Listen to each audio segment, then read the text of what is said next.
আসসালামু আলাইকুম বন্ধুরা, তোমরা কেমন আছো? আমি একটা নতুন ব্লগ নিয়ে আসছি তোমাদের জন্য। এখন দেখো আমি চাঁদপুরে যাব, সেজন্য লঞ্চ ধরতে হবে। তো আমরা 3টায় রওনা হলাম, 5টা বাজে পৌঁছাবো। লঞ্চের ঘাটে যাব। এখনও হাইওয়ে রোড, তো একটা সিএনজি নিয়ে নিচ্ছি। এখন সিএনজি দিয়ে চলে যাচ্ছি, কিন্তু ভালো লাগতেছে। আমি আবার জার্নি করতে পারি না, তারপর এখানেও খুব ভালো জার্নি করতে পারতেছি। আবার লঞ্চে যাব, একটা অন্যরকম ফিল। তো এখন আমার যাওয়ার মানে হলো আমার বোনের শ্বশুর অনেক অসুস্থ। তো শুনতে পেলাম, তখন ওরাও যাবে বলে আমিও যাব বলছে। যাই, চলে দেখে আসি। তালুরে তালুরে দেখিনি অনেকদিন। এখন আমরা কাঙ্ক্ষিত জায়গায় আসছি, সদরঘাটে লঞ্চে উঠলাম, টিকিট কাটলাম। তো কেটে দেখলাম অনেকগুলো মানুষ ঘাটে ঘাটে নেমে আবার মানুষগুলো উঠতেছে। তারপর সন্ধ্যা হয়ে যাচ্ছে, কিন্তু যেতে যেতে মনে হয় আর 9টা বাজবে বা 8টা বাজবে। এখন দেখো কি সুন্দর দৃশ্য, খুব ভালো লাগতেছে। আমার মেয়ে, আবার ছোট মেয়েটা সামনে দাঁড়িয়ে রয়েছে। ও ভিতরে যেতে চাচ্ছে না, তারপর ওকে জোর করে ধরে রাখছি। ও মাথা হেলিয়ে দিচ্ছে, দেখবে, হাত দিয়ে দেখতেছে। ও অনেক দুষ্টুমি করতেছে, হাপ্পা দিচ্ছে, তারপর সালাম দিচ্ছে। তারপরে প্রায় 8টা বেজে গেল।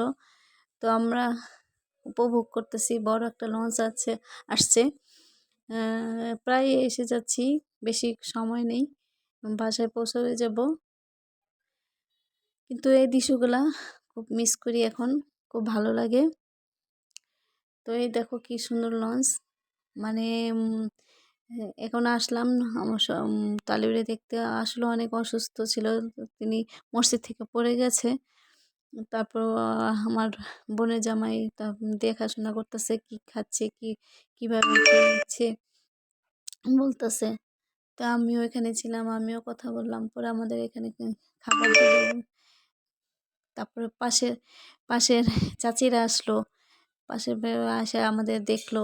আমার মেয়ে তো ওনার কাছে যাবে, সে অনেক আদর করতেছে, চুমা দিচ্ছে, অনেক অনেক খুব মিশুক কথা বলছে। এখন আবার এই সকালটা, গ্রামের সকালটা খুব সুন্দর।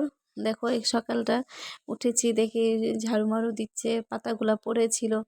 আমার এক ভাগ্নি ঝাড়ু দিচ্ছে, পরিষ্কার করছে। আমার বোনের মেয়ে দাঁড়িয়ে আছে, আর দুষ্টুমি করতেছে। তো পুরো বাড়িতে আমার বোনের শ্বশুর বাড়ি অনেক জায়গা জুড়ে, কিন্তু গ্রাম গ্রাম তো, তারপর ভালো লাগতেছে। এই দেখো কি গাছগাছালি, আসতে মনে চায় না, তারপরও আসতে হয়েছে, কিন্তু কিছু করার নাই। ছুটিতে তো আসতেই হবে, ছুটি নিয়ে আসছে আমার বোনের জামাই। তারপরে সকালটা খুব ভালো লাগতেছিল। এখন নাস্তা খেলাম সকালে, রুটি দিয়ে, তারপর ডিম ভাজি, মাংস ভাজি দিয়ে নাস্তাটা সেরে নিলাম। ছাড়াও আমার মেয়ে তো মেয়েই, ছোট মেয়েটা আমার সাথে জড়িয়ে ধরে থাকে, একটু বেরোতে দেয় না, এই কারোর সাথে কথাও বলতে যায় না ঠিক মতন। এই নাস্তা খেয়ে এখন আবার একটু হাঁটলাম, বাইরের দৃশ্যটা দেখলাম, একটু ক্যামেরা বন্দি করলাম। দেখো কি সুন্দর দৃশ্য। এটা আমাদের বোনের শ্বশুরবাড়ির এলাকা। এলাকা কি, তা ওদেরই জমি, এগুলা সব অনেক ভালো লাগে। এই যে অনেক মেয়ের আসছে, দেখছে এগুলা আমার আমার বোনের শ্বশুর বাড়ির। কিন্তু গ্রামের মানুষগুলো অনেক ভালো, আমার মাও অনেক ভালো, আমার তালুই ভালো, সবাই ভালো। তাদের সাথে কথা বললাম। আবার ওইখানে আমার মেয়েরই নিয়ে ঘাটে দাঁড়ালাম। আমার ছোট মেয়ে আবার বড় মেয়ে ছবি তুলতেছে। আবার এই যে পুকুরটা অনেক সুন্দর। এখনো তেমন একটা পানি নেই, কারণ বর্ষার দিন না, বর্ষার দিন হলে অনেক সুন্দর পানি থাকে এলাকা জুড়ে।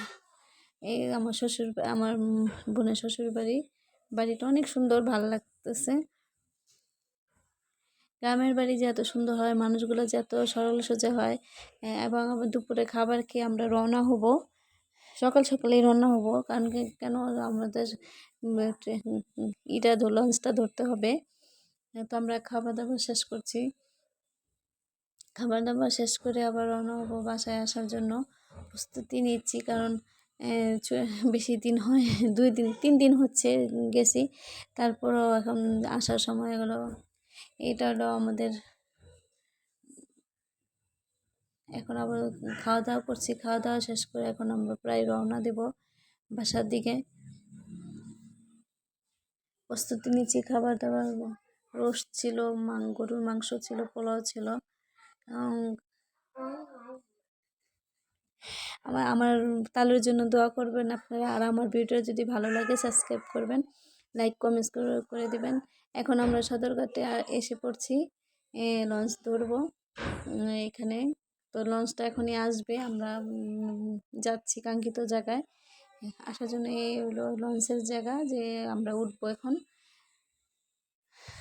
পরিবহন কর্তৃপক্ষ, কিন্তু এখন লঞ্চ আসছে না, অপেক্ষা করতেছি।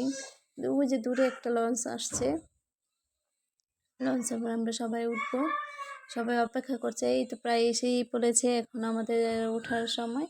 এই দেখো লঞ্চের ভিতরে বসে এখন আমরা ছবি তুলছি। এখন আবার ভিতরে আবার আচার বিক্রি করছে, আচারগুলো খুব মজা। 5 পদের 6 পদের আচার একসাথে মিক্স করে দেয়। আর সে গল্প বলতেছিল যে তার নতুন বউ, সে নতুন বউ আচার প্রতিদিন আচার খায়।